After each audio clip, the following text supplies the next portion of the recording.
Hey feelers! Today we're going to talk about a subject that is highly requested from you, and that is the side effects of spirulina. If you've ever taken spirulina and you might have had a side effect, you maybe have searched YouTube or other sources like what is this all about, why do I have nausea, or maybe you even experience vomiting. And this video is for you. Make sure you stick with me to the end, where I give you a recipe which actually helped me and also helped clients if they have any issues with spirulina after we talked about and you checked your spirulina. And including this recipe is going to help you to have less of those symptoms and get more of these amazing health benefits. Now let's dive right into it. What's it about? What's about spirulina and its side effects and how you can avoid them? If you watch any of those videos, I talk a lot about spirulina and its health benefits. I still stand 100% behind this. It's one of the best foods you can eat to heal, and it's been around since the earth is born. For example, did you know that a lot of the oxygen that we have now in the atmosphere is actually coming from, part of it at least, from spirulina, from the production. This is an ancient food, also known since 5,000 years by the Aztecs. They started incorporating that in Mexico. People just eating that. So don't think about it as just as a supplement. It's actually a really potential food. It's incredibly nutrient dense, contains GLA, which is a fatty acid, beta-carotenes, all kinds of minerals, nutrients.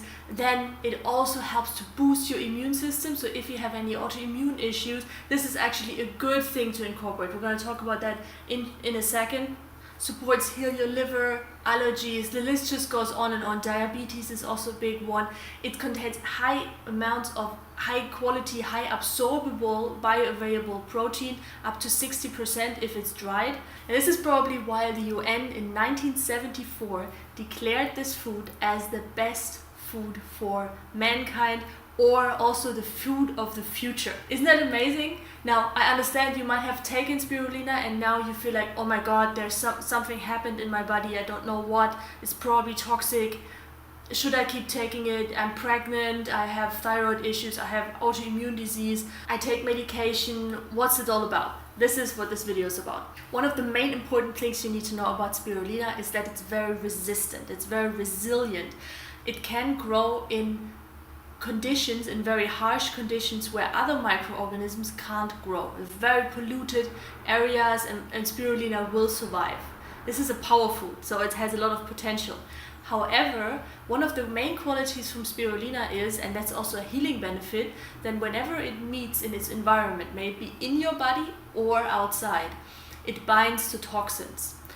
Environmental toxins, toxic heavy metals, other pollutions, pesticides, herbicides, so it will bind to it.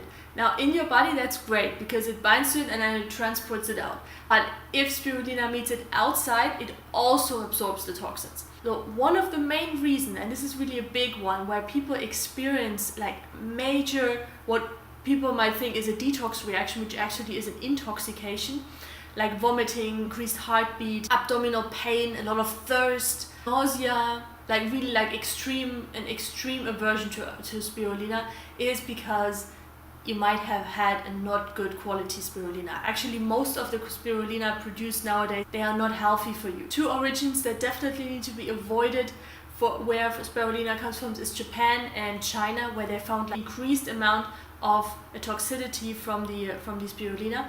Nowadays, how spirulina is produced, if it's produced for consumption, is in man-made or natural lakes, where it's then harvested and freeze-dried.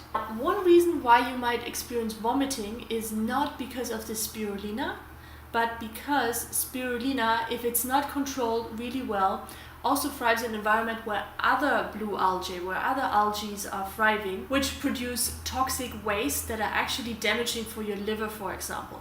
And that's the other factor. So we talked about the pesticides, herbicides, any kind of toxic waste that goes into the water, and then spirulina is still happy and growing, but it's also binding to those toxins. Most people think like, okay, then I'll just get organic spirulina. Well, that's not enough, because there might be also those other algae in there, because the FDA in the US is not controlling spirulina right now. And even if it would, it's still not 100% sure. To make sure it's a good food source, spirulina should be controlled in every step of the production. So not just in the beginning and not just in the end, but also what they're doing in between and how the toxicity and the contamination, if there are any flare-ups. Really hard to find a good brand of spirulina unless you know the production, unless you were there and you watched everything. But I'm personally still working with Hawaiian spirulina from Nutrex and also Vimergy spirulina, which is recommended. They were both recommended by Medical Medium. Spirulina is not a highly allergic food in any way. It's only if you have a lot of toxicity in the body, you might have a few symptoms, but if you experience like vomiting and really strong reactions, you are not taking a good spirulina supplement. Now, what about autoimmune diseases and allergies against seaweed or seafood, things like that? In the part of seafood and seaweed allergies, I had a client actually who couldn't take spirulina because of that. Then we improved the liver, we improved the overall health, we improved her liver, and now she can take spirulina. So if you have the rare seafood allergy, you might want to be like really gentle in the beginning. First improve your health and then go back to trying out just a little bit. What about autoimmune diseases? Clients come to me, they say like, I have Hashimoto's, my doctor says like, no way I can take spirulina because it boosts the immune system, contains iodine, what should I do? Guys, the whole autoimmune issue, if you still believe that your body is attacking itself, then you should really not take spirulina, because for your mind, you're gonna get crazy. But the whole message of this channel is that your body knows exactly what it's doing. Your body, like no other organism, will ever start attacking itself. What it attacks is viruses, is toxic cells in your body. But your immune system didn't went crazy. It knows what it's doing. If you have autoimmune issues, taking spirulina can actually help you get out of this. I know this is super controversial, no doctor will tell you that. The good thing about that is most doctors don't believe in spirulina anyway, that it can do anything, so they also won't tell you don't take spirulina. Most important thing is that you trust your gut issues. If you have autoimmune disease and you think, oh my god, can be toxic, then just take a little bit and experiment with it, or seafood allergy or anything like that. It's safe to take if you're pregnant. It's a superfood. It's really a food. It helps you to get stronger also through the birth process. So no worry about that. Now guys, before we come to the end, I'd love to know from you, have you tried spirulina? If so, did you had any side effects, or did you had any health benefits? What was your experience with spirulina? Let me know in the comments below. Share your knowledge with other gut feeders so we can all benefit from your experience. Last but not least, what to do if you're not good with spirulina or you want to just boost your health and get your energy back.